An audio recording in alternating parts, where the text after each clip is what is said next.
नमस्कार, मैं हूं आपके साथ मयंक। आज 30 तारीख है, जंग का 31वां दिन और पिछले 24 घंटे के अंदर क्या अपडेट हुए हैं वो मैं आपको बताऊंगा। देखिए, ईरान ने जबरदस्त बदला लेना शुरू कर दिया है। जिस तरह ईरान की यूनिवर्सिटी पर हमले हुए, अस्पतालों पर हमले हुए, ऑयल फील्ड्स पर हमले हुए, उसका बदला लेते हुए ईरान ने 5 अरब देशों पर बड़े हमले किए हैं। दुबई में 10 धमाके सुनाई दिए हैं एयरपोर्ट के करीब, और पूरे दुबई में जबरदस्त इसको लेकर अलर्ट है।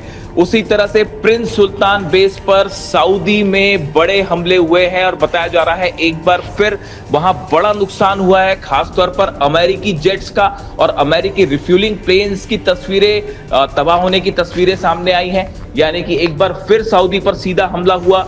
बहरीन में गैस और ऑयल रिफाइनरी में जबरदस्त आग लगी हुई है, जिसकी तस्वीरें सामने आ रही हैं। यानी बहरीन पर एक बार फिर बड़ा मिसाइल अटैक किया है ईरान ने। इसके अलावा कुवैत एयरपोर्ट पर सीधे मिसाइल स्ट्राइक्स हुई हैं और कुवैत एयरपोर्ट के रनवे की जलने की तस्वीरें सामने आई हैं। और इसके अलावा इराक में भी बड़ा हमला हुआ है। देखिए, इराक और कुवैत में बताया जा रहा है कि सबसे ज्यादा नुकसान हुआ है अमेरिकन बेसिस पे, अमेरिकन ठिकानों पे।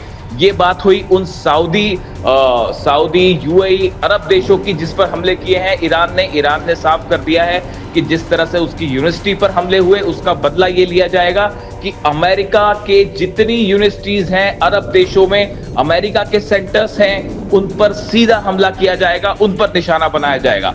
इसके अलावा देखिए, बड़ी खबर, जिस तरह से कल अमेरिका में प्रदर्शन हुए, अमेरिका के करीब 30 शहरों से, 30 सेंटर से अलग अलग तस्वीरें आई, जहां पर करोड़ों लोगों ने प्रदर्शन किया डोनाल्ड ट्रंप के खिलाफ। और इनका कहना ऐसा था कि डोनाल्ड ट्रंप ने जिस तरह से ईरान पर हमला किया, ये पूरी तरह से गलत है। उन्होंने डोनाल्ड ट्रंप को हिटलर करार दिया और ये कहा कि इस तरह की तानाशाही नहीं चलेगी और इस युद्ध को रोका जाना चाहिए। ये तस्वीरें ऐसी हैं जिन्होंने अमेरिका की राजनीति को हिलाकर रख दिया है और अब ये भी कहा जाने लगा है कि वो हालात आ सकते हैं कि ट्रंप को अपनी गद्दी छोड़नी पड़ जाए। ऐसा ही हाल इजराइल में देखने को मिला है। कल इजराइल में बहुत बड़ा प्रदर्शन हुआ, जहां तस्वीरें सामने आई जिसमें नेतन्याहू का विरोध किया गया।